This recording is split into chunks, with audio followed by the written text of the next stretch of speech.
Subscribe करें और bell icon दबाएं। सिंह मरकाम जी, जिन्होंने 82-83 में इनको याद करने के लिए दुर्ग में सबसे पहला कार्यक्रम आयोजित किया गया था और कटघोरा चौक में भी दादा मरकाम जी ने इनका जो मूर्ति लगा हुआ है उसका भी दादा मरकाम के माध्यम से किया गया और पूरा गोंडवाना आंदोलन वीर नारायण के जी को जगह जगह याद करने के लिए आज भी छत्तीसगढ़ के तमाम जिलों में हमारे आंदोलन के माध्यम से कार्यक्रम रखा गया है। अभी ये कार्यक्रम जनवरी तक चलेगा। निश्चित तौर पर ये लड़ाई अंग्रेजों के साथ जिस तरह से लड़ाई लड़े उसी तरह आज जल जंगल जमीन की लड़ाई दादा हीरा सिंह मरकाम जी ने शुरुआत किया इस क्षेत्र में। और अगर आप लोगों को वनाधिकार भी पत्रक अगर मिल रहा है तो उसकी भी लड़ाई दादा हीरा सिंह मरकाम जी ने देश में सबसे बड़ा आंदोलन 4.5 लाख का 27 नवंबर 2006 को दिल्ली में किया गया, जिसके बदौलत कानून बना जो 60 साल से रुका हुआ था और जीवन जीने के लिए लोगों को जमीन की आवश्यकता होती है और वो जमीन दादा हीरा सिंह मरकाम के आंदोलन से और उस आंदोलन में भी हमारे समाज के 20 लोग शहीद हो गए साथियों, तब जाकर के वो कानून बना और लोगों को 4 हेक्टेयर बराबर 10 एकड़ का पट्टा दिया जाना था, लेकिन लोगों को अभी तक 4 हेक्टेयर का पट्टा नहीं मिला है। छत्तीसगढ़ में हम तमाम प्रदेश के अलग अलग कोने में दौरा करते हैं तो निश्चित तौर पर ये दुर्भाग्यजनक बात है। और आज यहाँ कंपनियों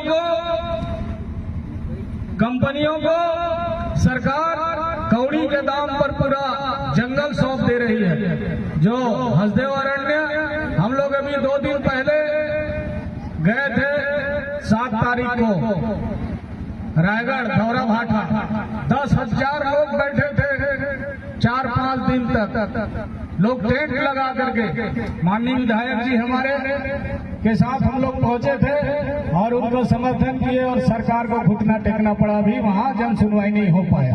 तो निश्चित तौर पर साथियों ये लड़ाई जल जंगल जमीन की है, जिसकी शुरुआत हमारे सोना खान के रियासत के शहीद वीर नारायण सिंह जी ने 1857 में ये लड़ाई लड़ा।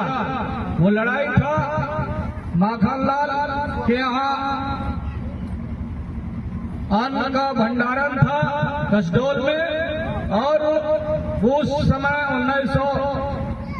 1856 में भयंकर अकाल था और जितना उसके पास अनाज रहा उसे बांट दिया, लोग भूखे से मर रहे थे। तो और सेठ से कहा गया कि भाई हमें बांट दे दो गांव में जो व्यवस्था है, लेकिन सेठ नहीं माना और वीर नारायण सिंह जी उसके लिए कसडोल के जो सेठ उसके यहाँ जा करके बकायदा लिख करके किसानों को वहां से अन्न का वितरण किया गया, जिसे डकैती नाम दिया गया उस समय अंग्रेजों ने, और इलियट कमिश्नर ने उन्हें फांसी का सजा दिया। निश्चित तौर पर उस दौरान और साथियों के साथ एक बार जेल से भी संबलपुर चले गए थे और 500 आदिवासियों का टुकड़ी बना करके वो लड़ाई लड़ा। वहाँ वो कुर्रू पाट देवता को मानते थे, कुर्रू पाट देवता का पूजा करते थे, जैसे हम लोग पहाड़ों में पत्थर को रख करके पूजा पाठ करते हैं ना, कहीं बंजारी देवी कहते हैं, कुछ अलग अलग क्षेत्रों में अलग अलग उसको मान्यता है। लेकिन बलौदा बाजार पिथौरा क्षेत्र में कुर्रू पाट कहा जाता है।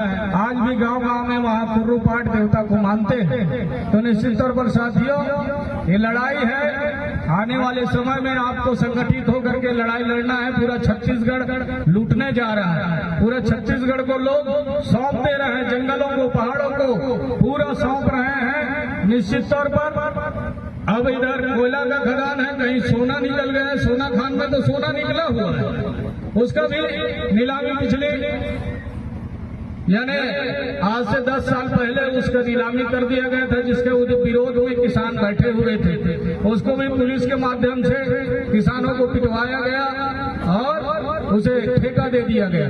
तो निश्चित तौर पर साथियों, अभी सीपत के पास भी सोना का खदान निकला है, वहां भी ब्लास्टिंग में अभी 5 किलो सोना निकला है। तो छत्तीसगढ़ में कई जगह सोना है, कहीं हीरा है, कोयला है, बॉक्साइट है, लोहा है। तो पूरा छत्तीसगढ़ अमीर धरती है और निवास करने वाले गरीब लोग हैं, और गरीब किस तरह लूटे जा रहे हैं। ये सरकार का मंशा लोगों को लखपति करोड़पति बनाने का नहीं है। निश्चित तौर पर साथियों, आपको संगठित होकर के अपने हक और अधिकार की लड़ाई लड़ना पड़ेगा, तभी जाकर के जिस तरह हम इन्हें याद कर रहे हैं 1857 की क्रांति के शहीद वीर नारायण जी को, और इस तरह आप संगठित होकर के अपने हक और अधिकार के लिए फिर से लड़ाई लड़ेंगे, तभी आपका जल जंगल जमीन बच सकता है। अन्यथा सारा जल जंगल जमीन दूसरे के हाथों, अदानी और अंबानी के हाथों बिकने जा रहा है। और मैं ज्यादा कुछ न करते हुए, क्योंकि आप लोगों ने मुझे बोलने का अवसर दिया, इसके लिए बहुत बहुत धन्यवाद। सभी को सादर जय सेवा, जय गोंडवाना। धन्यवाद।